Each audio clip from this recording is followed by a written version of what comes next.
जय श्री महाकाल। कई ऐसे साधक होते हैं जो देवी की साधना करते हैं, जो देवताओं की साधनाएं करते हैं। कुछ लोग सिद्धों की साधनाएं करते हैं। कई लोग उनमें हैं जो भूतों की कृपा या पिशाचों की भी साधना अत्यधिक करते हैं, वो भी सात्विक तरीके से।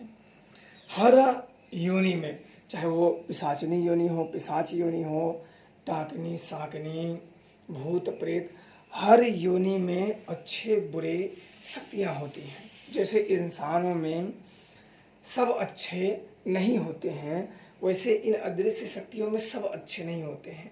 बस आपका प्रयास और उसमें आपका लक भी, थोड़ा भाग्य, कि आपका भाग्य किस शक्तियों से मिला दे। अगर कुछ दुष्ट शक्तियों से अगर मिलाप हो गया तो फिर जीवन में अनेकों समस्याएं उत्पन्न होने के चांस रहते हैं। और अच्छी शक्तियां मिल गई तो आपको बहुत आगे लेके चली जाएंगी, चाहे भूत हो, चाहे प्रेत हो, चाहे जिन्न हो, चाहे कुछ भी शक्ति हो। अच्छी शक्तियां सदैव अच्छे परिणाम देती हैं। जैसे इंसान है, अच्छे इंसान है तो किसी के वो कष्ट के कारण नहीं बनते हैं और उनसे सदैव लोग प्रसन्न रहते हैं। और जो बुरे स्वभाव के हैं, बुरे लोग हैं, उनसे लोग कष्ट ही पाते हैं, किसी न किसी रूप में उनसे इंसान कष्ट ही पाता है। ऐसे ही एक जन का, इनका नाम है रमेश कुमार। इन्होंने क्या लिखा है? गुरुजी, पिशाच की साधना घर पर करने के लिए उसमें सुरक्षा मंत्र की थोड़ी आवश्यकता है, सात्विक तरीके से। ये तो पूछ नहीं रहे हैं, जैसे बता रहे हैं कि घर में करने से थोड़ी आवश्यकता पड़ेगी। तो आपको बता दो कि यही होता है कि जब आप थोड़ा सा किसी YouTube चैनल या कोई बुक पढ़ लेते हो तो आपको लगता है कि आप बहुत बड़े ज्ञानी हो। कोई भी आप किताब पढ़ लो, चाहे परीक्षा के कोई भी एग्जाम दे लो, जब तक आप परीक्षा नहीं दोगे और पास नहीं होगे तब तक उसमें आप अधूरे हो। और आपको मैं बता दूं कि पिशाच तामसिक होता है। पहली चीज तो पिशाच तामसिक होता है, उसे खून, बलि, मांस, शराब यानी तामसिक चीजें उसे अति प्रिय है। सात्विक तरीके से बहुत ही मुश्किल है। ज़्यादातर तामसिक ही पिशाच योनि में चले जाते हैं, तो सात्विक तरीके से उनको साधना ही असंभव लगने लगता है। और दूसरी चीज आपने कहा सुरक्षा मंत्र की, तो आप घर में करो या बाहर में करो, सभी लोग ध्यान रखें कि सुरक्षा मंत्र तो जपना ही जपना है।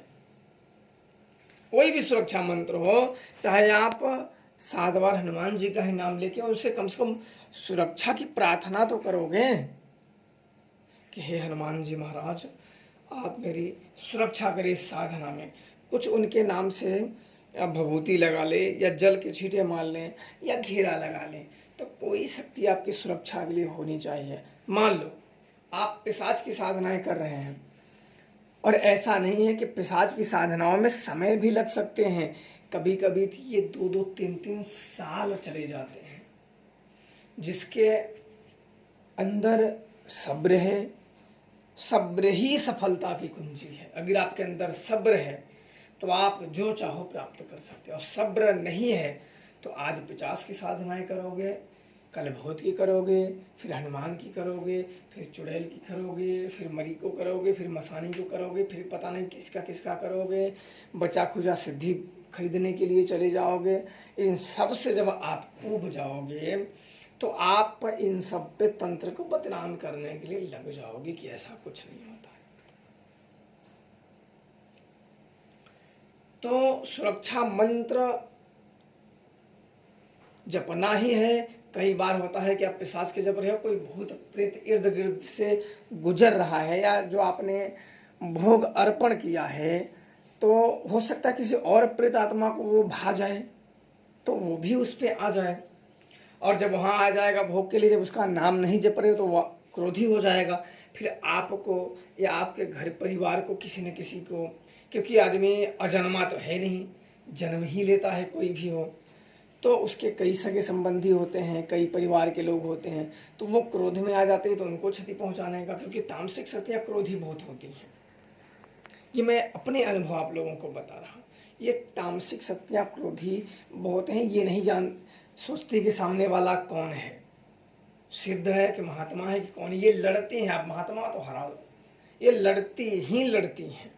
ऐसा नहीं है कि कोई व्यक्ति अपने महंता का गुणगान गा रहा है तो उसके पास नहीं जाएंगी। इन्हें अगर ये जो भाग गया वो नहीं मिला या कोई रुकावट आई तो ये सामने वाले पे आक्रमण करती हैं। अगर किसी कारणवश उसके ऊपर आक्रमण नहीं कर पाती हैं तब अन्य तरीके से वो क्षति पहुंचाती हैं। तो इसलिए सुरक्षा मंत्र अवश्य आप लोग जपें।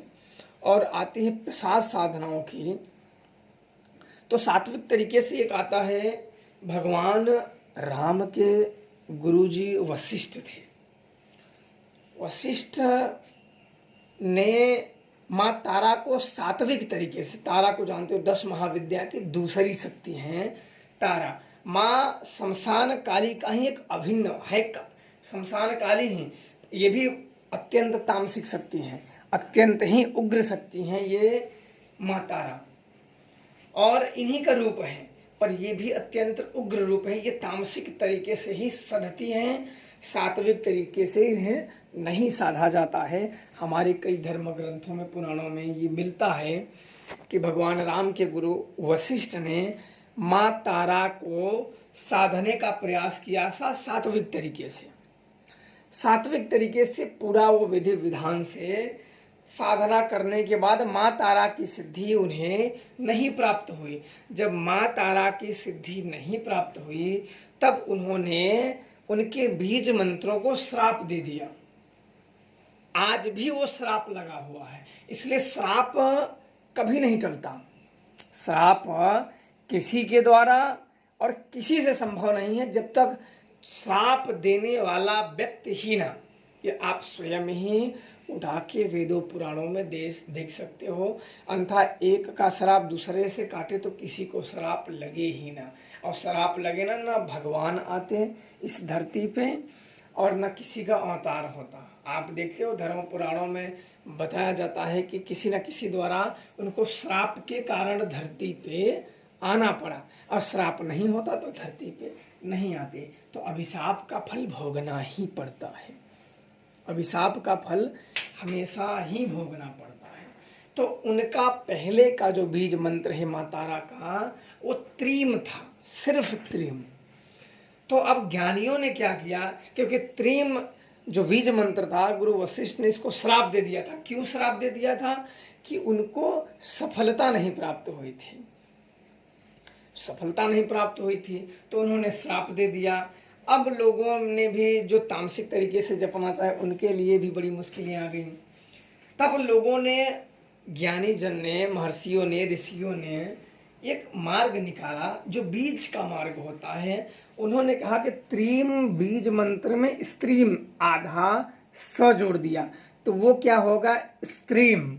जैसे त्रीम था, त्रीम, तो आधा उसमें स जोड़ दिया गया, तो त्रीम, आधा स बोलना फिर त्रीम, तो वो काफी हद तक मंत्रों को काम वो करने लगा, इसलिए उसको हटाया गया।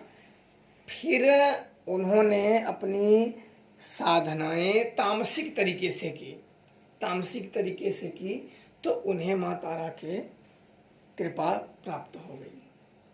तो इसलिए जो तामसिक तरीके हैं उनको सात्विक तरीके से भी आप साधना चाहो तो कोई बात नहीं है कि ना कर पाओ, पर उनमें सफलता के चांस बहुत दूर हो जाते हैं।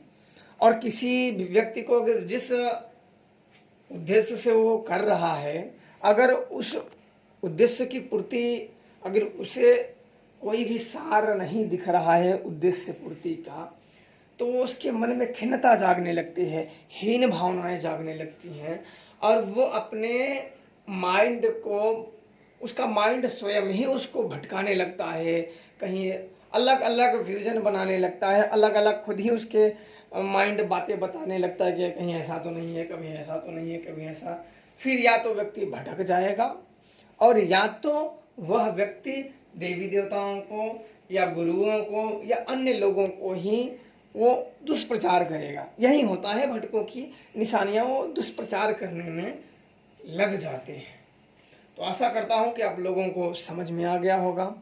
अपनी राय जरूर दें और जो भी साधनाएं करें सुरक्षा मंत्र अवश्य लगाएं तो ज़्यादा उत्तम रहता है।